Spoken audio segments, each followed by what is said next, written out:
Good afternoon, YouTube. So we're back up here. This is the 1897 road.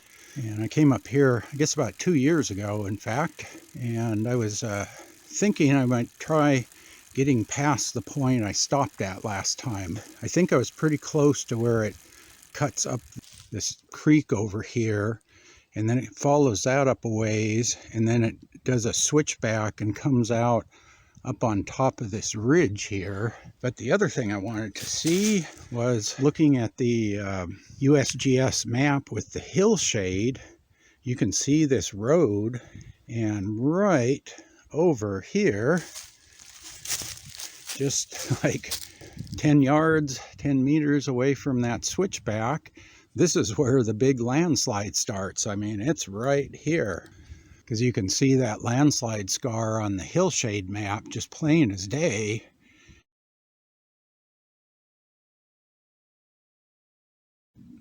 So I was reading this geology paper from the 1970s, and they were talking about this slide and that it had been triggered partially in the 1906 earthquake, which happened on the San Andreas Fault right here. But I'm thinking this probably predates the road, because the road was here, it was on the 1895 or 1897 map when it was surveyed. And this would have been 10 years after that. And so they either got really lucky with the placement of that road, or this was here already. I'm thinking it was probably an active slide, and it might have just triggered a little bit with the earthquake. But yeah, that is just a straight up drop down there, and that goes all the way down to the creek. It's this way all the way down to where those wrecked cars are, and a little farther past there. This whole side of the hill here is just sliding. I'm thinking I will try to get up here, and we'll see if I can get past that really overgrown spot. Yeah, we made it past. It's really overgrown from where I stopped 2 years ago. But I was looking on the topo map, and the contour lines are turning. And there, we are finally at the bend. It shows up on the old map. And yeah, here's the little canyon. So this is the creek that comes down right where the road crosses Stevens Creek. I was hoping I could make it up here, because I think this might not be quite so bad, because it's a little more shaded in here. The road behind me is a little more exposed, and yeah, so hopefully I can shoot up here, and then a ways up here it makes a 180 switchback and then comes out on top of this bench up here. So cool, I'm gonna head up here and see how far I can get. It was pretty clear down below. As we get up a little higher here, I think the trees are starting to thin out here. So we're probably getting close to the ridge top. And unfortunately, the brush is getting a little thicker. I guess a little more sunlight gets in here, but then I ran across this old thing. I don't know, it looks like they might have had a gate over here and a lock of some sort. Heavy construction. And you can see it's fairly overgrown there. I don't see anything on the other side here. Remains of a gate. They probably removed that for scrap iron. It's kind of slow going on the way up, because you got to figure each way to get through all this stuff, but we'll keep on going.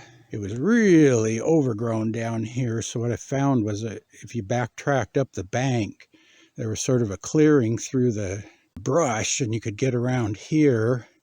Came around this big oak tree here, and expecting to see the road going there, and there's no road.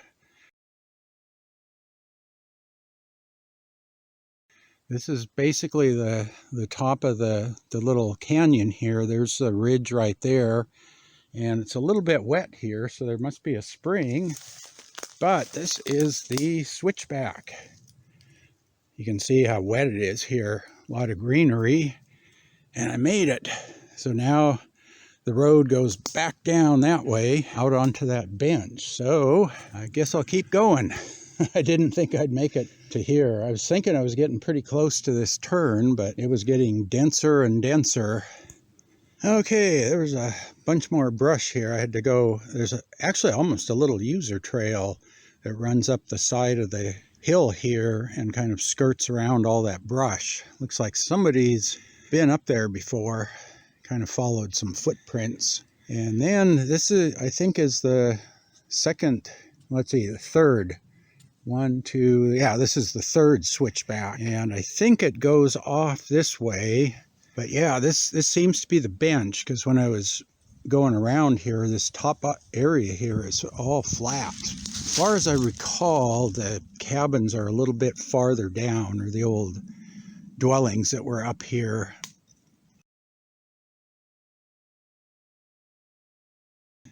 It was getting really brushy up here, so I had to drop back down to the road, and then I come around the corner and it gets brushy again. Definitely a change here. You've got all these different trees up here. Yeah, I checked on Gaia, and it looks like we're about 1,650 feet, more or less. Okay, yeah, I poked around a little bit. It doesn't look very passable there, and down here it gets pretty overgrown. And when I was up above the road over here, it was pretty brushy. I've got this point and this track marked on Gaia GPS, so I can try to line it up with the hillshade map. The hillshade map shows this road pretty clear, and it's accurate.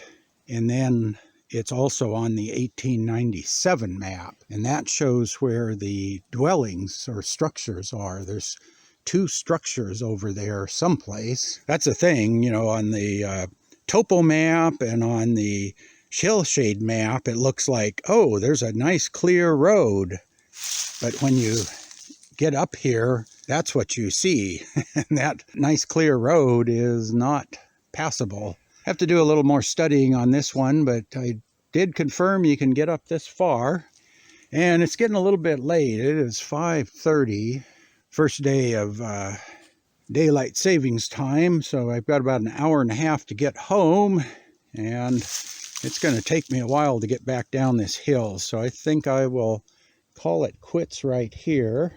Yes, I'm following my track down because I had to find the way around this brush pile, and came out here, and you can see I'm just headed right down my track where I was coming up the road on that long straight line, and then I made a 90-degree turn and came up the side here to get around that brush, and I came right out on my footprints here.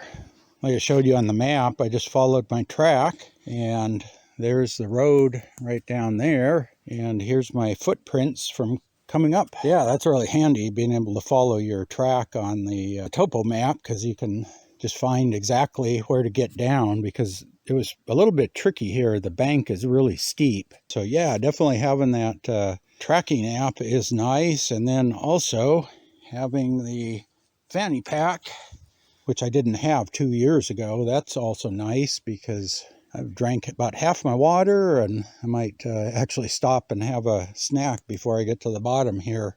Starting to get a little hungry. There's a big clearing up here right on top of the ridge here, which I was hoping the rest of the ridge or the rest of this bench was clear, but it's just right here. Nice clearing, a couple big trees. So I'm wondering if there was maybe something in here back in the day. But yeah, there we go. You can see here the road is pretty nice shape, but then right there it turns to just dense brush for about 100 feet or so. Anyway, I gotta wrap it up here and head on down the hill. So hope you enjoyed that hike today. And as always, thanks for watching.